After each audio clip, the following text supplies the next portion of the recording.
Heads up, I've got a top secret case that you won't be able to resist. What is it, Aunt Miranda? Mr. Sneed, the head librarian at the British Library at the British Museum, just called. He'd just received an ancient scroll that may prove that a real King Arthur was born at Tintagel Castle. King Arthur? Wow, I always thought he was just a story. Sometimes a legend has its footing in facts. If this turns out to be the real thing, I'll have the scoop of the year. Sneed's an old chum of your Uncle Basil's, so he called me first with his news. No one else has the story yet, so be careful not to spill the beans. Let's go check it out.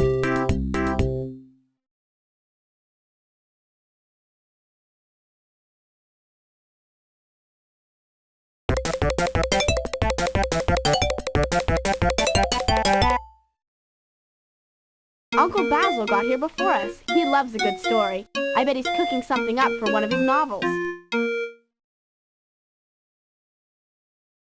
Hello, Jennifer. Your Aunt Miranda asked me to come down here to see what stories I could dig up on King Arthur. Funny topic. Wonder what she wants with all these old tales. The Arthurian stories are set in the distant past. But they're not really history. They're legends. Tales that may or may not be true, handed down by storytellers and dressed up by writers in later centuries. They are lovely stories, full of magic and adventure. It would be marvellous if they were all true. But legends are almost always just terrific tales, not real historical events. Your American tales of Paul Bunyan are legends. There may once have been a lumberjack named Paul Bunyan, but it's highly unlikely that he was 50 feet tall and had a giant blue ox named Babe lumbering about with him. The tricky part is separating the kernel of truth from the mountain of fiction. Sometimes historical heroes and heroines become so famous or popular that many exciting stories are woven about them. Just because some of the stories are made up, like the story of King Arthur pulling a magic sword from a stone, doesn't mean that a real person like Arthur never existed.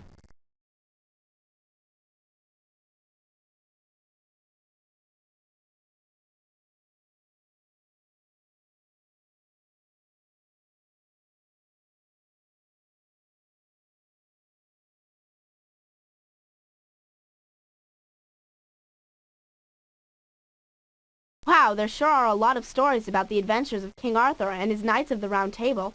You should grab one of these books when we get back to the States. They're excellent.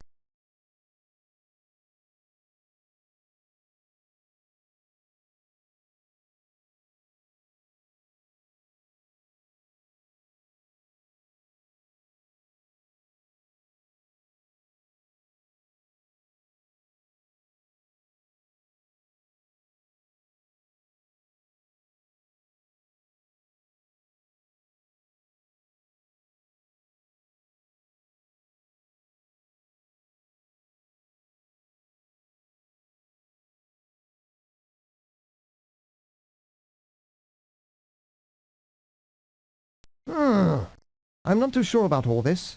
It all sounds a bit fishy to me. Mysterious packages from unknown senders, and the whole bit about Arthur being a real king. No one's ever been sure of that. I suspect a fraud. The package came with no return address, and the postmark was so smudged I couldn't make out from where it was sent. But if this scroll does turn out to be real, then it may prove not only that Arthur really lived, but that he was born in the castle of Tintagel.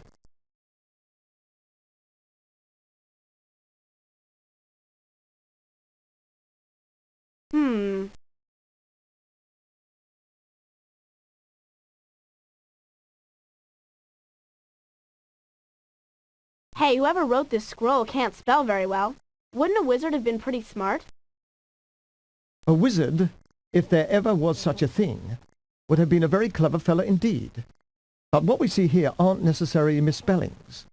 In 1032, English was a very different language than our modern English. A lot of those old words that look misspelled to you and I, for example, that F in the word majesty, is really a fancy old way of writing the letter S. It simply looks more like an F to us. English has changed a lot in 1,000 years, but I suspect that if this scroll was authentic, it would be even more difficult for us to read than this.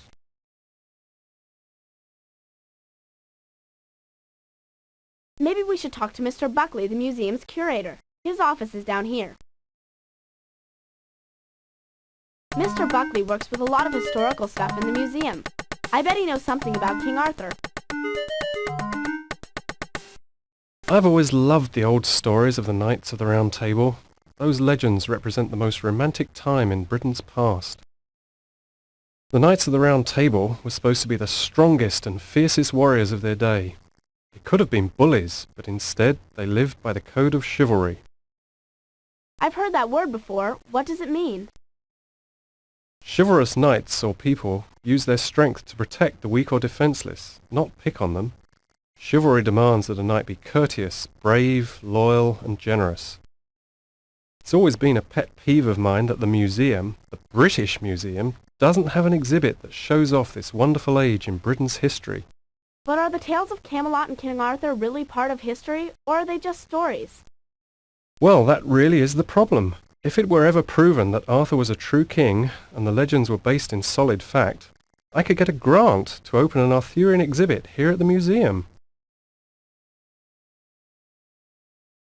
Mr. Buckley has always been flawed when it comes to romantic notions. His fascination with King Arthur has always surprised me. Not the sort of thing you'd expect in a curator of such a famous museum. I'd expect that kind of fanciful drivel to be more along the lines of that so-called Professor Mathan. His latest book is all about Arthur and the wild stories built around him, you know. It's just the sort of thing Buckley loves. Still, I can hardly believe he appealed to that fanatic Stalls for support. Stalls is the head of that mad bunch of throwbacks who call themselves the Knights of the Modern Round Table. They're always dressing up in armor and putting on tournaments at local fairs. I sometimes think they'd do just about anything for attention. But I suppose they make a pretty penny off those jousts and all the souvenirs they sell.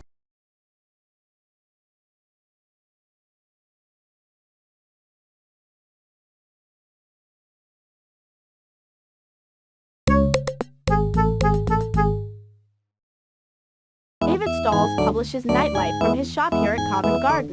Let's see what he has to say about King Arthur. I've been interested in King Arthur since I was a lad. That's why I opened this shop. I've always known that the old tales were true, so this new finding was no surprise to me. What new finding is that, Mr. Stalls? Haven't you heard? They've discovered an ancient scroll written by the great wizard Merlin that reveals the truth about King Arthur. I'm sure it'll be in the papers soon. That'll do wonders for business around here. It's just the sort of thing that will perk up interest in medieval times. People will flock here to pick up their authentic Tintagel collector's plates and spoon sets. The scroll proves that Arthur was born at Tintagel, just like the legends say. Wouldn't you like to pick up a miniature Tintagel castle model while you're about? They won't last.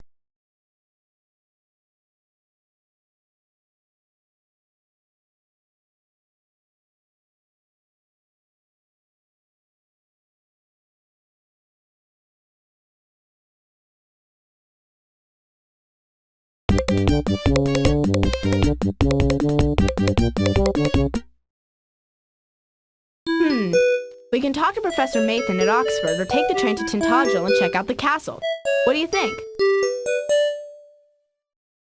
Oxford? Great! I bet we can catch Professor Mathan in his classroom. He's supposed to be an expert on old stories and legends. If anyone knows anything about King Arthur, it'll be him.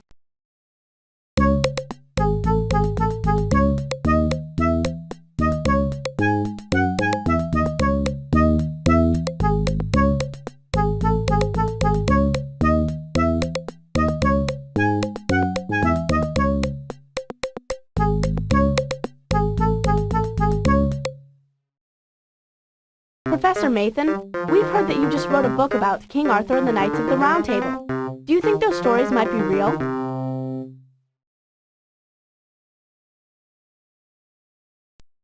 I'd love to believe the stories about King Arthur were true, Jennifer, but it's not very likely.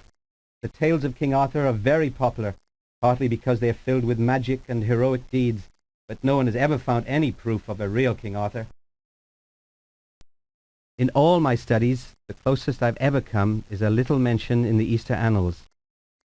I have a translation here on my desk. But even the Easter Annals don't call Arthur a king. He's mentioned as a great hero and warrior, not a ruler. Legends are often built around real people, even in more modern times. I've heard a story about your President Washington tossing a coin across a river called the Potomac. Yeah, I've heard that one.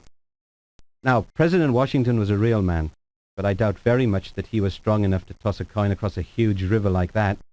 I suspect that there was indeed a great warrior called Arthur once. He may have won great victories in ancient times. Perhaps he even became a powerful king.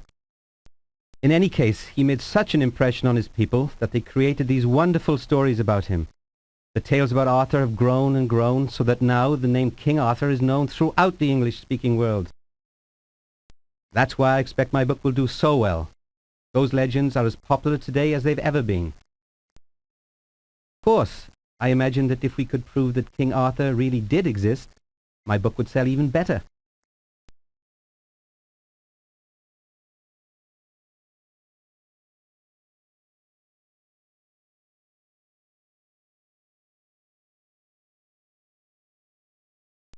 These passages in the Easter Annals are the only proof we have that a great leader named Arthur existed.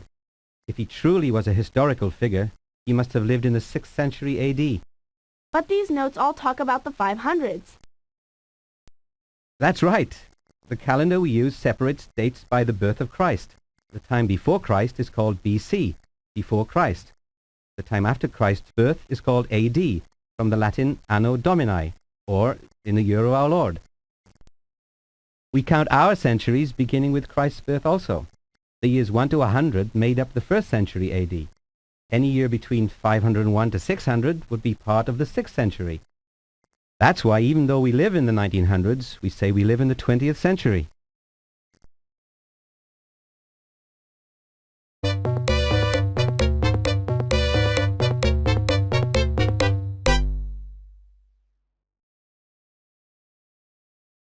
Cool, let's check out the castle. But first we'd better get an idea about how to get there. Let's see if you can find Tintagel on your map of England. Then click on the compass point marked E if we need the eastbound train to get there from London, or W if we hop on the westbound train.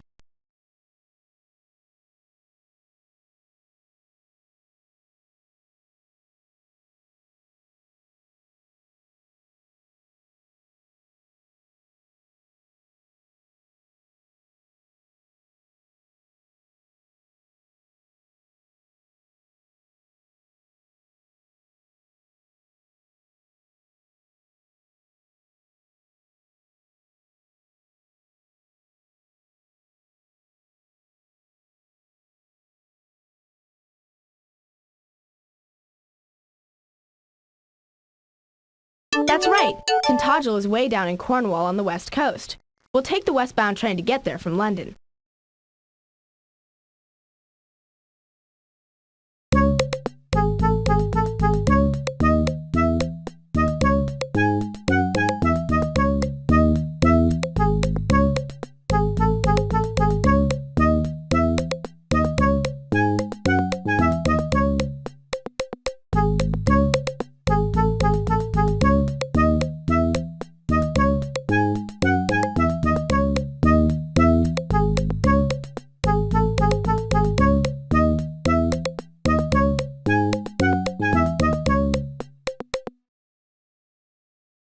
Wow, look at this place!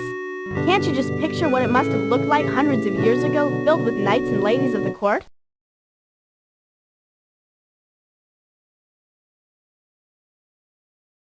Souvenirs! Get your souvenirs here! Guidebooks, maps, authentic stones from King Arthur's birthplace.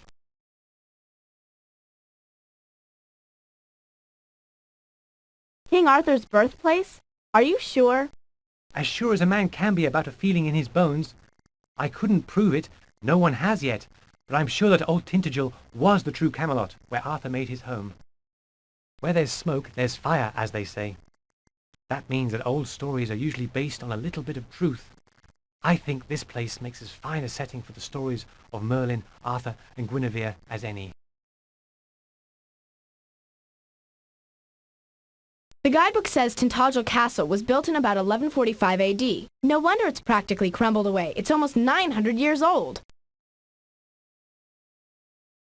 It says here that all those little tiny rooms down there are the remains of the old Celtic monastery. Creepy. I bet this place is really spooky after dark.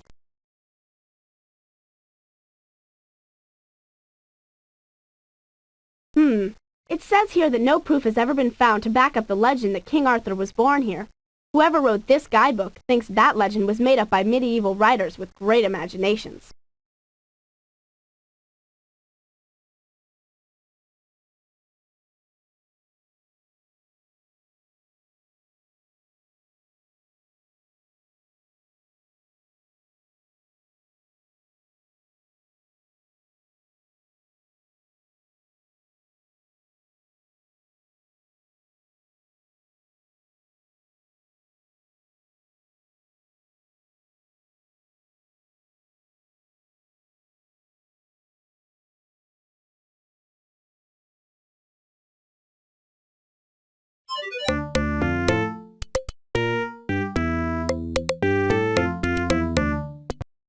Alright, if you think that the scroll is real, pick the clues that best prove it. If you think that it's a fake, pick clues that best show who's trying to pull the wool over Mr. Sneed's eyes.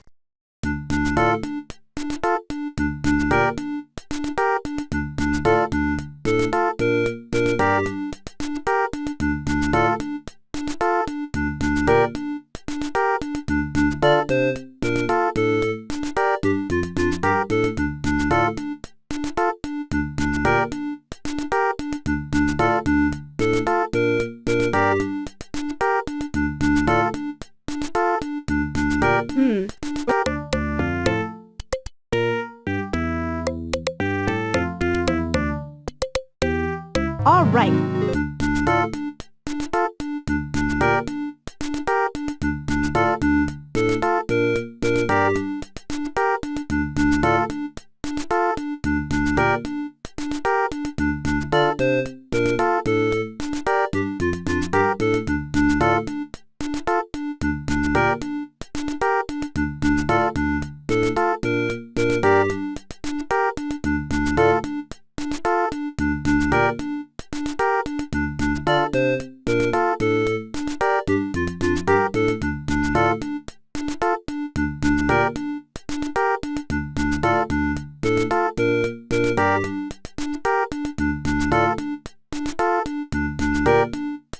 Great!